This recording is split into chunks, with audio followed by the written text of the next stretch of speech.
네, 할렐루야. 오늘 또 이렇게 주님의 전에 오셔서 또 수교에 배우신 여러분들을 주님의 이름으로 환영하고 축복합니다. 오늘까지 해서 이제 나훔서를 이제 마무리를 하는 시간을 가지려고 합니다. 나훔 선지서는 이제 아수르 제국에 대한 하나님의 심판을 기록한 말씀으로 이제 아수르 제국의 그 수도였던 니느웨에 대한 멸망의 예언의 말씀이 주된 내용을 이제 이루고 있습니다. 나훔서 이제 1장 나훔서 1장에서는 그 아수르 제국을 심판하시는 하나님이 어떠한 하나님이신지에 대해서 이제 1장에서 다루고 있고, 2장에서는 그 아수르 제국의 그 심판의 내용을 통해서 우리들의 그 여러 가지 인생이 하나님의 손에 달려 있다라는 사실을 알려주고 있습니다. 그리고 마지막 이 3장에서는 이제 죄인들을 심판하시는 하나님 앞에 우리들의 삶을 주관하시는 그런 전능자 하나님 앞에 우리가 어떠한 모습으로 서야 하는지에 대해서 말씀을 하고 있습니다. 우리가 이제 읽었던 이 나훔서의 마지막 부분은 무엇을 가르쳐주고 또 우리에게 무슨 교훈을 주고 있는가라는 것을 우리가 오늘 시간을 통해서 좀 살펴봤으면 좋겠습니다. 우리가 이 나훔서를 통해서 우리가 또 알아가고 또 우리가 깨달아야 되는 것이 무엇이냐? 바로 이 죄라는 것이 반드시 대가를 치러야 한다라는 것입니다. 이 나훔 선지서는 서두에 말씀드렸다시피 이제 아수르 제국의 수도였던 이제 니느웨에 대한 니느웨 성에 대한 그 멸망을 예언했던 선지서였습니다. 니느웨 성은 나훔 선지자의 그 심판의 예언이 선포되고 나서 약 10에서 15년 정도가 지나서 이제 바벨론 제국이라는 그 나라를 통해 또 의해서 멸망당하게 되고, 아수르 제국은 역사 속으로 사라지게 됩니다. 그 기간이 바로 이제 주전 607년경에 아수르 제국이 완전하게 이제 멸망을 당하게 되었습니다. 이 아수르 제국이 멸망당하는 이유가 이제 나훔서에 자세히 기록이 되어 있습니다. 그들이 하나님 앞에 범죄를 하고도 회개하지 않았기 때문에 너희들이 멸망을 당하는 거야라고 나훔이 말을 하고 있는 것입니다. 하나님은 이 나훔 선지를 통해서, 여러 선지자들 통해서 아수르 제국의 범죄를 지적하셨습니다.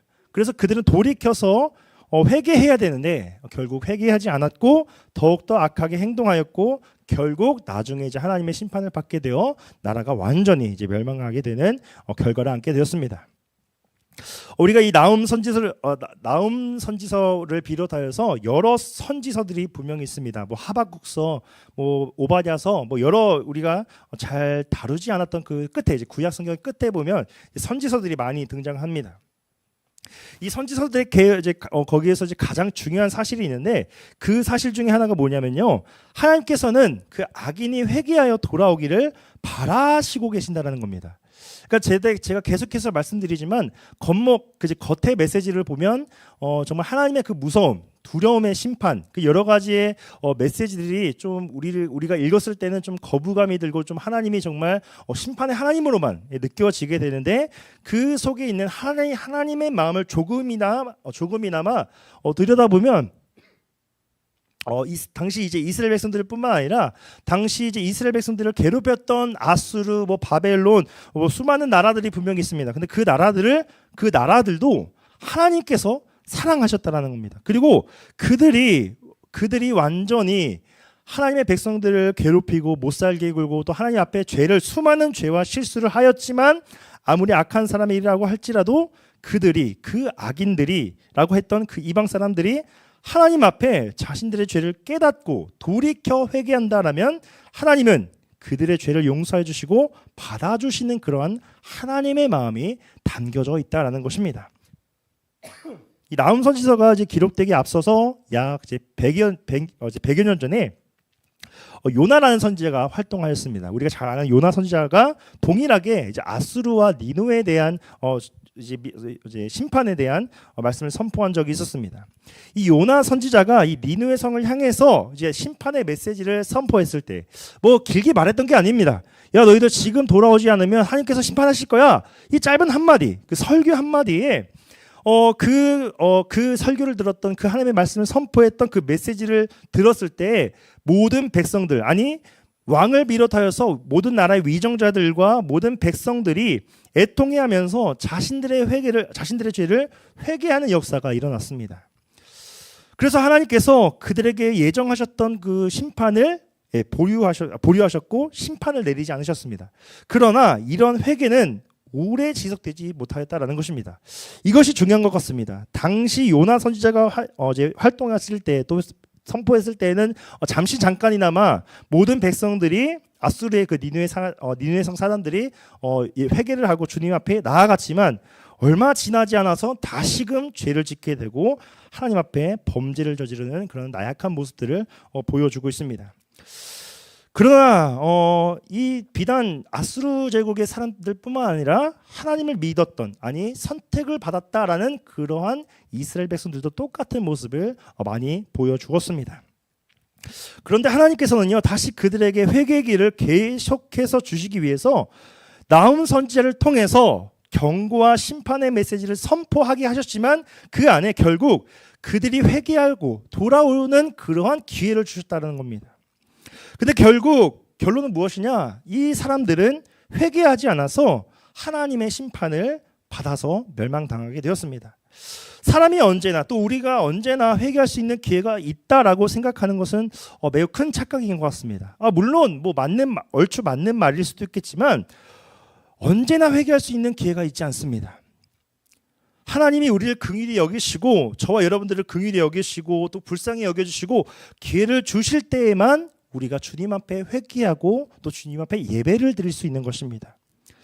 하나님은 오래 참으시고 회개하는 자를 용서해 주시는 사랑의 하나님이십니다. 그건 우리 너무나 잘 믿습니다.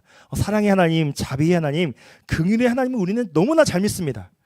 그런데 동시에 회개하지 않는 자들에 대해서 철저하게 심판하시고 징계하시는 정의와 공의의 하나님 되심을 우리는 반드시 알아야 됩니다. 우리가 읽었던 본문 13절을 한번 다 같이 읽어보겠습니다. 시작.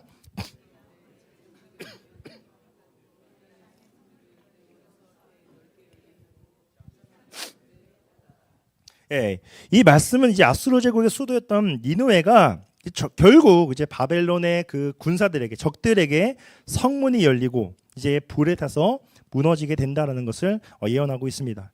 이어진 14절과 15절을 보면 제가 읽겠습니다. 너는 물을 길어 에워싸일 것을 대비하며 너희 산성들은 견고하게 하며 진흙에 들어가서 흙을 밟아 벽돌 가마를 수리하라. 거기서 불이 너를 삼키며 칼이 너를 베기를 느치가 먹는 것 같이 하리라 라고 나와 있습니다. 14절에서 보면요, 적들이 쳐들어올 것을 철저하게 대비해, 이것을 방법을 알려주고 있습니다. 그런데 15절에 보니까 너희가 아무리 철저하게 준비를 하더라도 결국은 너희들은 적들의 심략에 의해서 멸망당하게 될 것이라는 말씀이 기록되어 있습니다. 아무리 그 사람들이 대비를 하고 경계를 서고 아무리 군사력을 늘린다 해도 너희들은 이미 멸망당하게 될 것이고 적들의 침략에 의해서 멸망당하게 될 것이라는 그 15절의 말씀이 기록이 되어 있습니다. 이 말씀들은 아무리 너희들이 준비를 잘하고 모든 여러 가지의 세상적인 수단과 방법을 동원해도 하나님께서 내리시는 그 심판과 징계는, 하나님께서 뜻하신 그 계획은 그 누구도 막을 수 없다라는 것을 알려주고 있는 것입니다.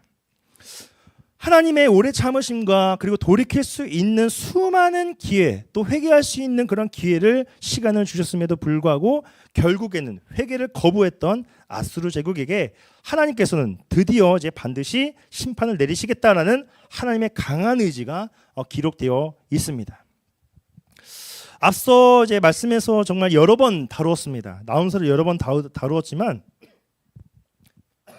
하나님의 심판을 피하거나 정말 또 막을 사람들은 아무도 없었습니다.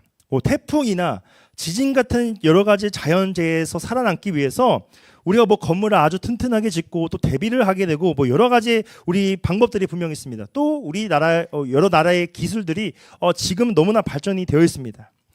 그럼에도 불구하고 그러나 이러한 모든 것들도 하나님의 심판으로부터는 우리를 보호하거나 절대로 지켜줄 수 없다라는 것입니다.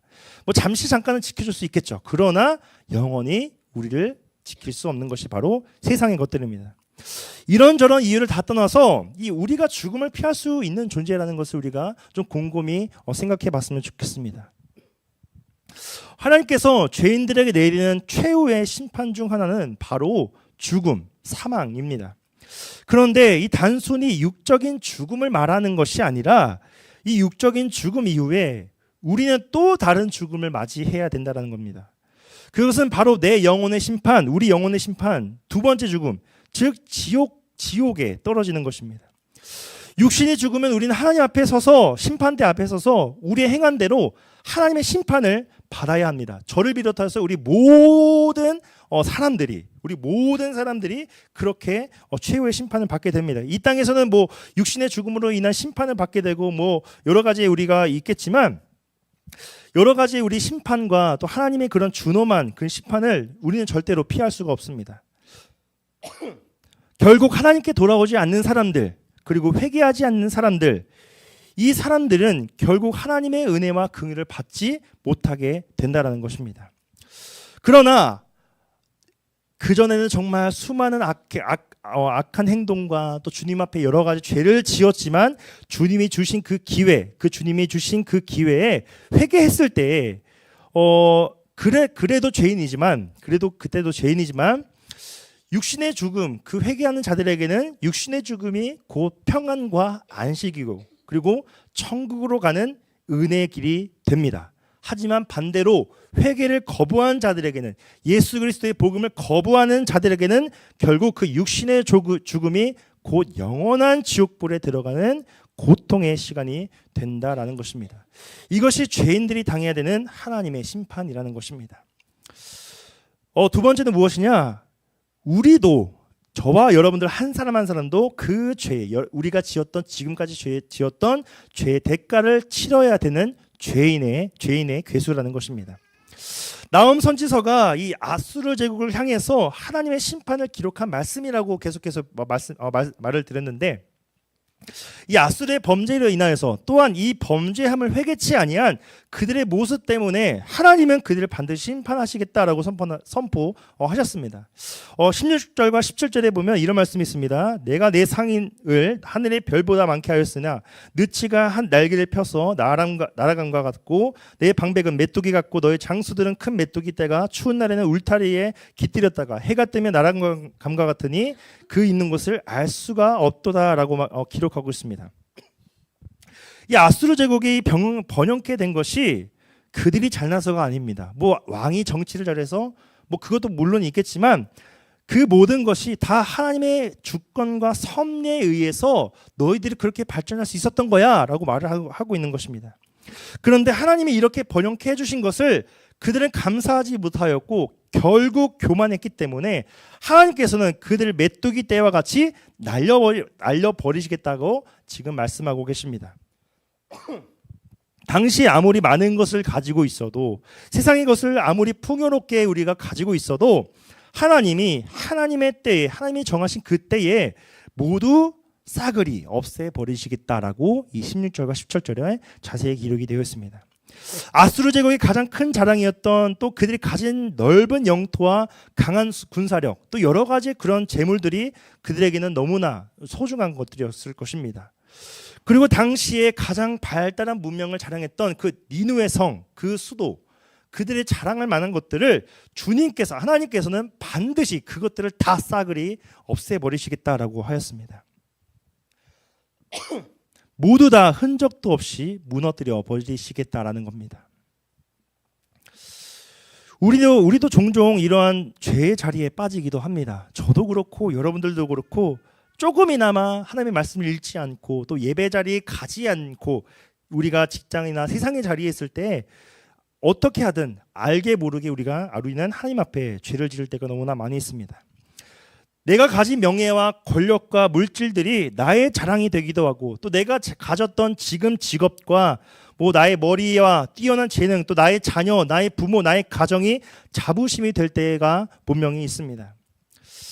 나의 배우자, 나의 자녀들이 나의 자랑이고 나의 자부심이 되기도 합니다. 믿는 사람들도 예외가 아니죠. 나의 열심, 내가 교회를 향해서 열심히 봉사한 것, 헌신한 것, 내가 예배를 드릴 때, 붕괴할 때 체험했던 여러 가지의 것들이 나의 자랑이고 나의 자부심이 되기도 합니다. 그래서 조금씩 그 종류와 형태만 다를 뿐 아무도 여기에서 우리가 자유로울 수 없다라는 것입니다. 하나님은 여러 가지 우리의 자랑과 자부심을 버리라고 계속해서 말씀하고 계십니다. 하나님 외에 다른 것들은 우리의 자랑이고 자부심이 되어서는 안 된다라는 것입니다. 오직 주님만이, 하나님만이 저와 여러분들의 자랑이고 자부심이 되어야 될 줄 믿습니다. 우리가 하나님보다 나를 더 믿고 신뢰하는, 지금 만약에 그렇게 의지하고 계신 분이 있다면 지금 이 시간 이후부터 조금이나마 내려놓으시면서 주님의 길을 묵묵히 걸어갈 수 있는 우리들이 되었으면 좋겠습니다. 여러분들의 자랑과 자부심만 죄가 아니라 사실 하나님이 보시기에 합당하지 않는 그런 모든 것들이 죄입니다. 하나님을 인정하지 않는 사람들, 하나님을 우리의 주인으로 받아들이지 않는 사람들, 우리의 입술과 머리로는 하나님이 인정하고 나아가지만 우리 삶 속에서는 진정으로 주인을 받지 않는 삶들, 이것이 죄이지 않을까요?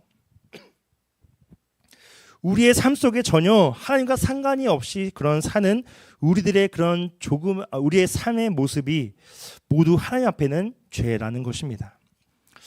사실상 우리가 주님의 완전하신 그 말씀의 기준에 미치지 못한 정말 하찮은 존재들이 바로 저와 여러분들 한 사람 한 사람입니다. 하나님께서는 죄인들을 향해서 정말 하나님의 심판은 엄중하고 준엄합니다. 그래서 이 하나님의 심판 앞에 아무도 자유로울 수 없습니다. 아수르 제국의 심판에 대한 말씀을 배우면서 이 심판의 내용이 본래와 저와 여러분에게, 당시 아수르 제국 그 니느웨 성 사람들에게만 해당되는 말씀이 아니라 수천 년 이후에 살아가는, 오늘날에 살아가는 저와 여러분들, 우리 그리스도인들에게도 해당되는 말씀이었다라는 사실을 우리가 반드시 기억해야 될 줄 믿습니다. 우리 로마서 3장 23절과 에베소서 2장 3절을 다 같이 읽어보도록 하겠습니다. 시작.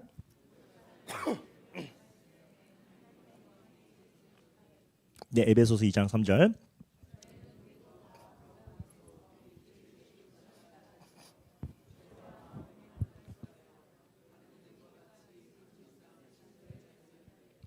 예, 여기서 보니까 우리 모두는 하나님 앞에 죄를 범한 죄인이고 본질상 진노의 자녀였다라고 가르치고 있습니다. 그러니까 다시 말하면 범죄한 아수르 사람들의 모습이 바로 저와 여러분들의 모습이라는 것입니다.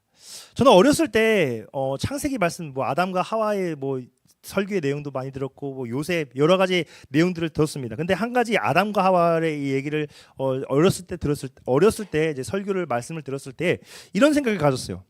아담과 하와가 선악과를 먹지 않았다면 지금 우리가 고통을 받지 않았잖아요. 그래서 어렸을 때 순수했을 때 그 생각은 내가 만약에 아담이었다면 선악과를 먹지 않았을 텐데라는 그냥 어렸을 때 생각이었는데 이제 인생을 조금 이제 살아 보니까 솔직히 이제 아담보다 부족한 사람이 바로 저라는 것을 이제 말씀을 이제 배우면서 점점 깨닫게 되더라고요.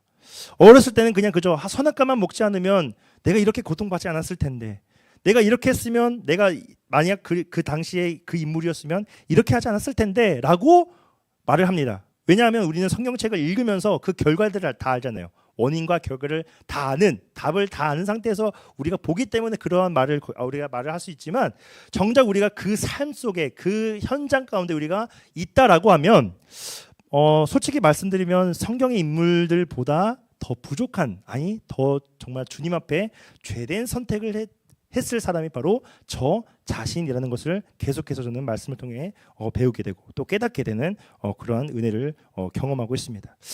우리가 다시 말하면 우리가 계속해서 이제 아수르의 사람들의 모습, 또 여러 말씀들을, 구약의 말씀들의 그 이스라엘 백성들의 죄된 모습들, 여러 가지 모습들이 구약 성경에 많이 기록이 되어 있습니다. 또 신약 성경에는 사도계인들, 바리새인들, 서기관들 이렇게 여러 가지의 부족한 모습들을 보여준 그런 사람들이 많이 있지만, 본질상 우리도 저와 여러분들도 예수 그리스도를 믿는다라는 우리들도 아수르의 백성들과 동일하게, 또 구약에 있었던 이스라엘 백성들의 모습, 그리고 신약시대 때 사도계인과 바리새인들과 서기관들과 그 수많은 사람들의 그 부족한 죄된 모습들이 바로 저와 여러분들의 모습이라는 것입니다. 그래서 이 본질상 저와 여러분들은 동일하게 심판을 받아서 영원히 멸망당해야 되는 존재인 것입니다. 그래서 우리가 이것을 깨닫고 인식하지 않고서는 우리는 아무런 희망을 가질 수가 없다라는 것입니다. 나는 죄인이고 나는 하나님의 심판을 받아 마땅한 존재이고 내가 바로 이 아수르 사람들과 사두개인들과 바리새인들과 서기관들과 같은 그러한 사람이다. 나는 그러한 그 사람들보다 부족하고 연약한 사람이다. 라는 그 인정하는 자리에 서실 수 있는 우리 모든 비전가족들이 되길 간절히 소망합니다. 우리 본문 18절과 19절에 보면요, 이런 말씀이 있습니다. 아수르 왕이여, 내 목자가 자고 내 귀족은 누워 쉬며 내 백성은 산들에 흩어지나 그들을 모을 사람이 없도다. 내 상처는 고칠 수 없고 내 부상은 중하도다. 내 소식을 듣는 자가 다 너를 보고 손뼉을 치나니 이는 그들이 항상 내게 행패를 당하였음이 아니더냐 하시니라 라고 나왔습니다. 이 나훔서의 마지막 구절을 보니까 아수르의 왕, 최고 권위자였던 그 왕이 전쟁에 져서 결국 수치를 당하게 되고, 그것을 다른 사람들이, 다른 적들이나 다른 모든 사람들이 그것을 보고 너 왕이, 아수르 왕이 고통을 받고 수치를 당하는 것이 다른 사람들에게는 보고 기뻐하는 일이다라고 지금 말하고 있습니다. 그러니까 아수르 왕은 자신만 죄를 짓는 것에서 끝나지 않고 온 나라 사람들을 자신과 동일하게 죄인된 자리로 이끈 사람이 바로 이 아수르 왕이었습니다. 그래서 그 아수르 왕의 패배가, 그 최고 권위자의 그 왕의 패배가, 그의 심판이 다른 이들에게 즐거움이 될 수 있었던 것입니다. 당시 아수르 왕의 이 패배와 그리고 멸망과 이 수치의 모습이 죄인된 저와 여러분들의 패배고 수치라는 사실을 기억해야 됩니다.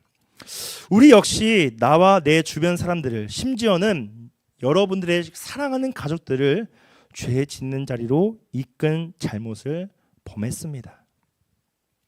나만 하나님을 거절하는 자리에 서지 않고 나로 인해서 다른 이들이 하나님을 외면하는 자리에 가도록 악한 영향력을 행사한 사람들이 바로 저와 여러분들입니다. 나 때문에 누군가가 낙심하고 나 때문에 누군가가 좌절했다면, 특별히 신앙생활을 함에 있어서 내가 다른 누군가에게 조금이나마 장애물이 되었다면, 또 나로 인해서 누군가가 실족하게 되었다면, 모두 다 여기에 기록이 되어 있던 그 아수르 왕의 자리에 선 것과 마찬가지입니다. 하나님의 이러한 아수르 왕과 그의 제국을 철저하게 심판하셔서 멸망케 하셨습니다. 그리고 하나님 앞에 이 아수르 왕과 동일한 불순종과 거역의 죄를 지은 저와 여러분들을 향한 하나님의 말씀 역시도 영원한 심판의 메시지라는 것입니다. 우리는 이 심판을 받아야 되는 마땅한 사람들이라는 것입니다. 근데 우리들에게 필요한 것이 무엇입니까? 그리고 당시 아수르 사람들에게 제일 필요한 것이 무엇입니까? 바로 하나님의 은혜입니다.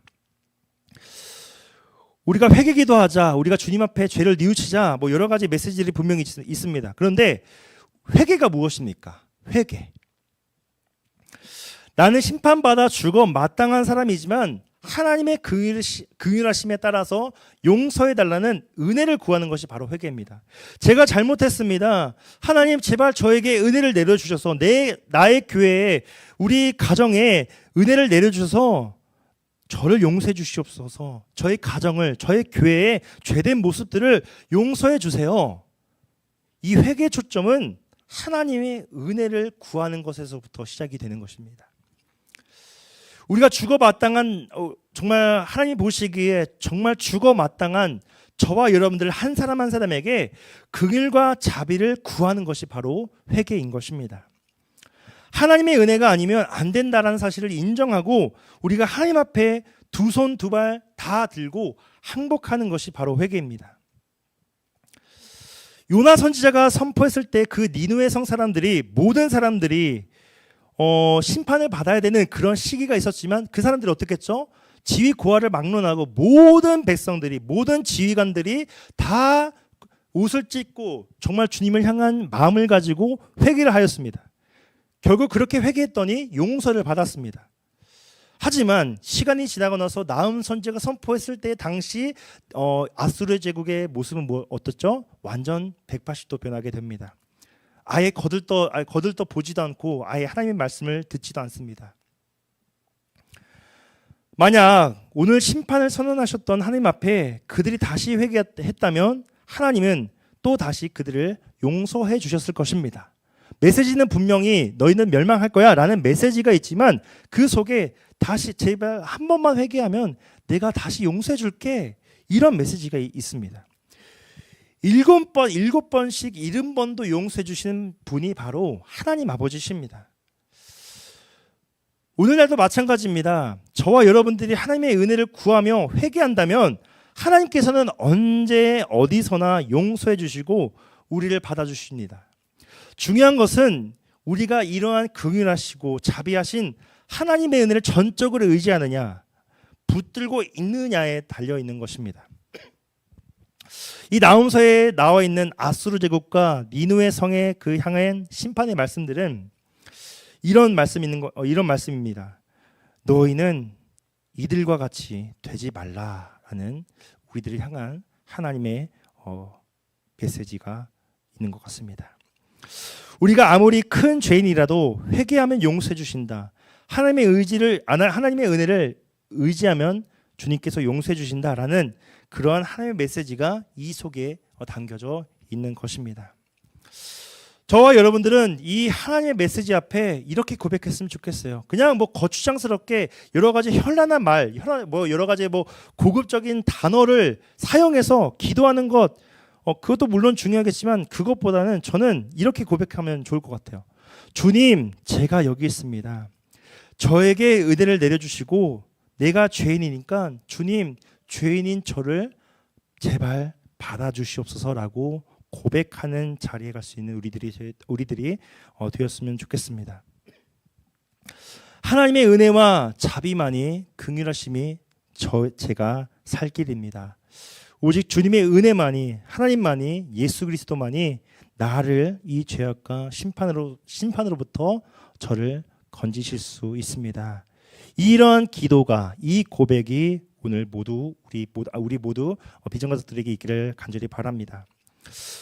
우리는 본질상 영원한 형벌의 심판을 받아 마땅한 사람들이다라고 에베소서에 아까 기록이 되어 있었습니다. 성경은 또 이에 대해서 이렇게 선포합니다. 에베소서 2장 12절에 보면 다 같이 읽어보겠습니다. 시작.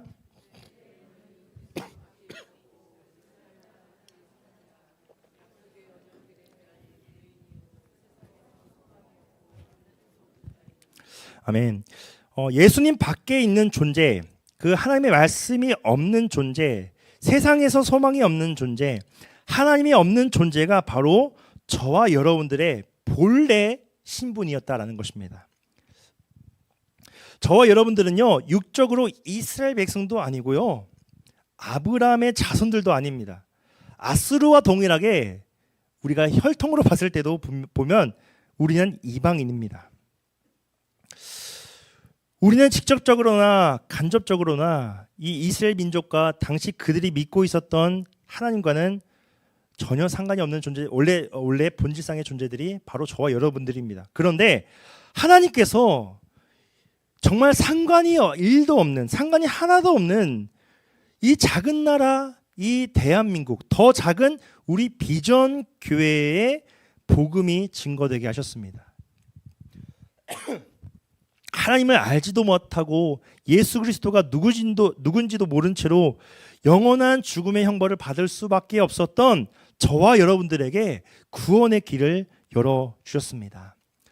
여러분들과 같은 죄인도 예수 그리스도로 말미암아 구원받을 수 있다라는 굿뉴스, 복음, 좋은 소식을 우리에게 지금도 계속해서 듣게 해주셨습니다. 이제는 내가 아니라 하나님의 은혜 가운데 여러분들의 새로운 인생을 살아갈 수 있는 길을 열어주셨습니다. 우리가 하나님 앞에 수많은 범죄를 저질렀던 여러 가지 죄들이 분명히 있습니다. 그리고 우리가 신앙생활하면서 여러 가지 고난과 역경들을 통하여서 또 좌절하고 낙심한 때도 분명히 있습니다. 또 지금도 육체 질병과 또 여러 가지 여러분들이 말 못할 기도 제목들로 인하여서 지금도 하나님 앞에 원망과 불평하는 성도들도 분명히 있으리라 생각이 듭니다. 하지만 그 모든 것이 합력하여서 선을 이루시게 하는 것이 바로 하나님의 역사이고 하나님이 여러분들을 향한 손길, 섭리라는 것을 우리가 믿었으면 좋겠습니다.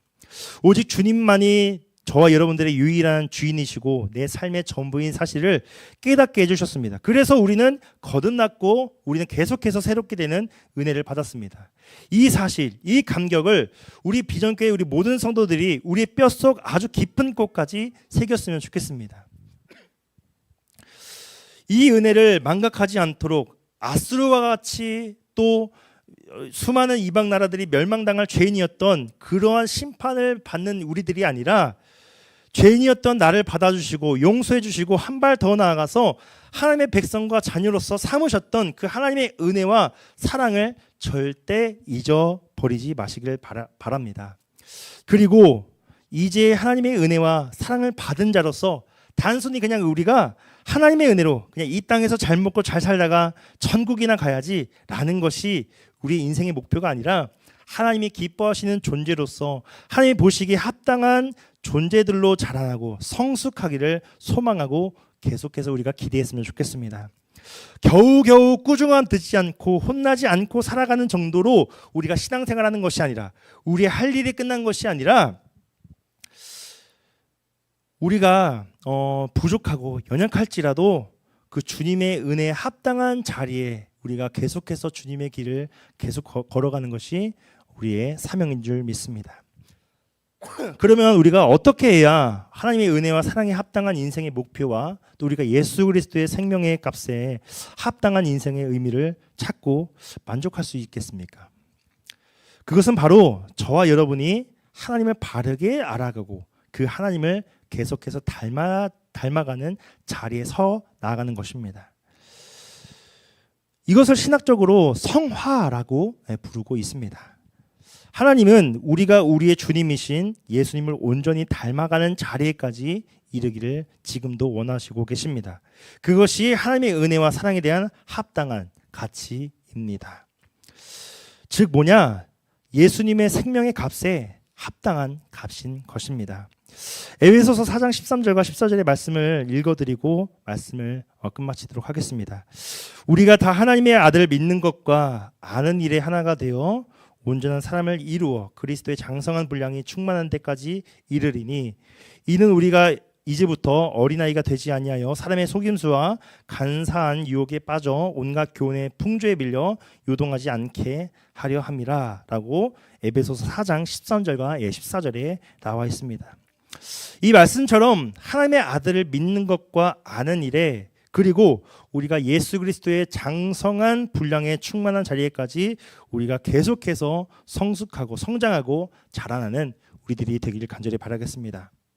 이것이 죄인이었던 저와 여러분들 한 사람 한 사람 그리고 아스루와 본질상 동일했던 저와 여러분들을 지금도 구원하시고 또 하나님의 백성과 자녀로서 또 예수 그리스도의 신부로서 삼으셨던 그 하나님의 은혜를 우리가 기억하며 또 올 한 해 2023년도를 잘 마무리하시고 또 내년도에 2024년도에 저와 여러분들에게 맡겨주신 그 사명들 또 내년도에 여러분들이 맡겨질 그 사역과 그 교회를 향한 그 마음을 계속해서 품고 여러분들이 한 걸음 한 걸음 주님의 길을 걸어가시기를 간절히 바라며 또 축복합니다.